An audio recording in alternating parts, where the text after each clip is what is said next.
Today I'm going to be swatch reviewing the Orly Winter 2025 collection, which is themed around the 2000s. This year, Orly is celebrating their 50th anniversary, and this line of polish, this is not their breathable line. That's a whole separate line, I believe. And they do separate collections for that one, I know. This year, all their collections has been centered around another decade in time. So spring was 1970s, summer 1980s, fall 1990s, and now the 2000s are the winter here. And based on what the colors are, as well as what this card says, I'm going to safely assume that this is supposed to be centered around Y2K.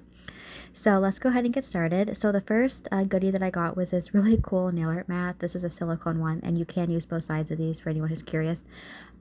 This was actually quite funny for me because a couple of weeks ago, I was literally thinking that I wanted to get a travel size nail art mat that I could take with me when my family goes camping. And when I opened up the color pass and I saw this, I was like, perfect, I'll use this one. So I'm really excited to start using this here soon. But I thought that was actually quite funny, to be honest. But yeah, I love this, and like I said, I can't wait to start using this.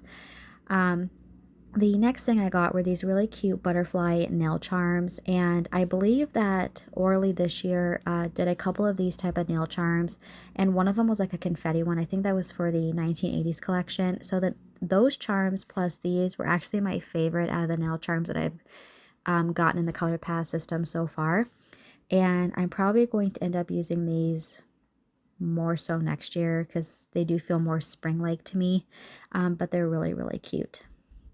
Okay, so the first polish in this collection is called Juicy Velour, and this is a really pretty neon pink cream. Unfortunately, neon polishes don't like to be filmed. And so this one, while it is a very pretty neon pink cream in person, when you look at it through a video like this, it comes across a little bit more hibiscus pink, but it is a true pink neon cream. I really dislike when that happens when you're trying to film, brighter neon polishes because you can never get them to appear as their true color on camera, and I feel like that is so annoying. This is perfect in 2 coats.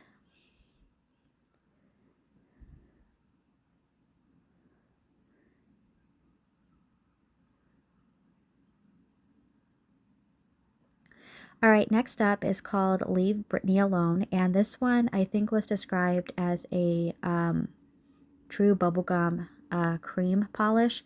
This one is absolutely gorgeous. I loved this one, and what's so interesting about this polish is if you're familiar with the color I Quit My Day Job by Orly, this polish is, in my opinion, spot on / like identical to that. I actually had that polish for a few years. I loved it, but then I decided that I just didn't want it anymore because it became too difficult for me to work with. This one I feel like is absolutely spot on to that one, so I'm really glad to have this one in my collection. And what's so funny is that I feel like most of the colors in this collection are polishes that I actually had but in other brands, so I thought that was quite funny. Okay, so next up is called Chillax. That just made me laugh out loud because all I heard was, if you're familiar with the TV show The Middle, all I heard was Sue's friend Brad saying chillax. That made me laugh out loud. But this one is a really nice chrome silver polish, and this goes on perfectly in 2 coats. This one was actually very similar, in my opinion, to a silver that I had from Essie. I can't remember the exact name of it, but it is, in my opinion, almost identical to that. And I thought, again, that was quite interesting that this collection was basically full of polishes that I actually used to have in my collection, but just in the Orly formula. I thought that was a little bit interesting. Okay, so this is what the second coat looks like. One thing I will say, though, about these chrome polishes is that you have to work with them in a straight stroke like I'm doing, because the chrome can actually appear to be streaky if you don't do it that way, if that makes sense.